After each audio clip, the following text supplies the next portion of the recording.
Something narcissists do that can really fuck with your head is that they don't just accuse you of things. They also create situations to then make those accusations look and sometimes feel true. And that's the part that I think a lot of people don't understand about the projection and gaslighting that takes place in these relationships. It's very common for survivors to start to believe that they're the problem, to believe that they're selfish, to believe they're a bad person. When you're trying to talk to someone who hasn't been through something like this, it's kind of like, well, you know you're not a bad person, so why the fuck would you believe it just because they said it? But it's so much more complex than that, because like I said before, they don't just accuse you of being these things and doing these things. They set you up to look like you are those things so they can manufacture proof and say, look, see, I told you. And if they're not creating situations to make it look like their accusations are true, then they're waiting for a good moment to use something out of context that you've said or done to make it look like these things are true. For example, narcissists are pathological liars, right? So it's a common projection for them to accuse you of being a liar. And again, it's not like they just point at you and say, you're a fucking liar. And you're like, oh no, I guess I'm a liar. They wait for the right moment to make it appear as though it's true. Like, let's say y'all are having an argument about something and they start over talking you and flooding the conversation with so many details and contradictions, and it gets really confusing. And then they ask you a question about something and you get some parts of the answer wrong.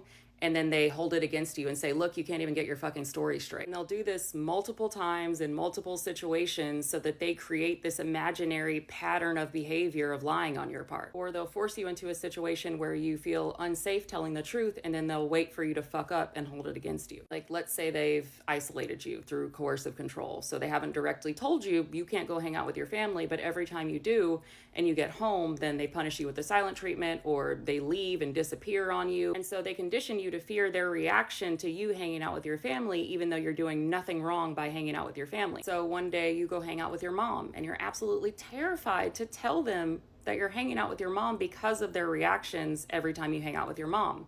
And then they find out that you hung out with your mom and they're like, see, you can't tell the fucking truth about anything, even though they set you up to do that. Or after them repeatedly betraying you and breaking your trust, you become super paranoid about what they're doing and you want more frequent check-ins. Or you become really antsy about their response time. Or maybe when you gave them another chance, they told you that they were going to rebuild trust by sharing their location, and then after a few weeks they turn it off and you're asking them why their location is not on, and they're calling you controlling because why do you need my location on even though it was their idea in the first place? Or maybe they accuse you of having anger issues and not being able to control your emotions, being unhinged, and they wait for the moment that they can make it true. Maybe they're covertly provoking you all day, being dismissive, slight sarcasm, withdrawing from conversations, not looking at you, and then at the end of the day, you eventually snap. And then it's, see, look, you're blowing up at me for no reason again. I don't deserve to be treated this way. Or because they're selfish as fuck, they'll accuse you of being selfish, and then of course wait for the moment that they can make it true. For example, if you're dealing with a covert narcissist and they have crisis after crisis after crisis, and it's always your job to fix each one, then there never seems to be a good time to talk to them about your feelings or bring up something that makes you uncomfortable or to ask for comfort or support. So inevitably you do at a time where they're in a crisis, because they're always in a fucking crisis, and now you're selfish because how could you bring this up while they're going through everything that they're going through and you could never understand how that feels. They change the context of every situation to make you look and feel like everything that you're not. And over time, not only does that shit build up, but you also start nonstop defending yourself and explaining yourself and trying to prove that you're not these things, to the point that you start to feel guilty and believe that you are these things. So they're not just projecting, they're combining the projections with gaslighting and then manufacturing evidence to make it all seem believable. And the really twisted part is, once they manufacture all this evidence to prove that you're all these fucked up things, they treat it as if it's real evidence and it becomes part of their distorted reality, and they treat you accordingly.